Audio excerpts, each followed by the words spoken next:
ใช่ไหมที่เห็นเธอเดินกับใครที่เห็นว่าเธอกำลังนอกใจมีใครอีกคนถ้าทางจะรักกันมาท่าทีฉันดูมีความสุขล้นหากว่าฉันจำผิดคนทำไมต้องร้อนรนจะไม่ใช่เธ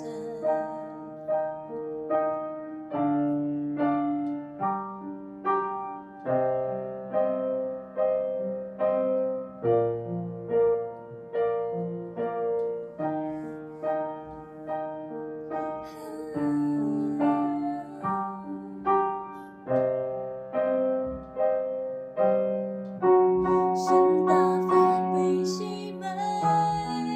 ที่เห็นเธอเดินกับใครที่เห็นว่าเธอกำลังนอกใจมีใครอีกคนถ้าทางจะรักกันมาท่าทีฉันดูมีความสุขล้นหากว่าฉันจำผิดคนฉันตาฝาดไปใช่ไหมที่น้ำตาเริ่มจะไหลที่เห็นว่าเธอทำร้ายหัวใจของฉันอย่างนี้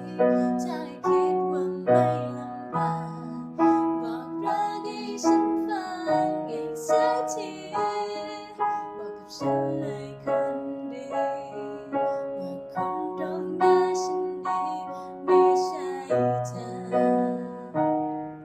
บอกกับฉันเลยคนดีว่าคนตรงหน้าฉันนี้ไม่ใช่เธอ